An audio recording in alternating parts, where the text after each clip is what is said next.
bundan oldingi imam rasmlarni assalligini qaranglar.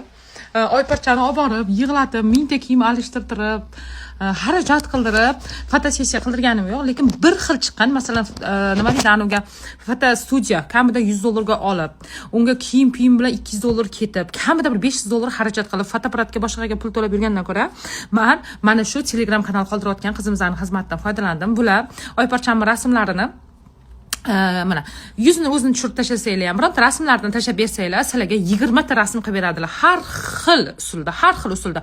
Qo'l, oyoq, barmoq, yuz hamma joyi bir xil chiqadi. Bo'yinni razmerlargacha bir xil qilib beradilar. Buni narxi ham juda ham arzon.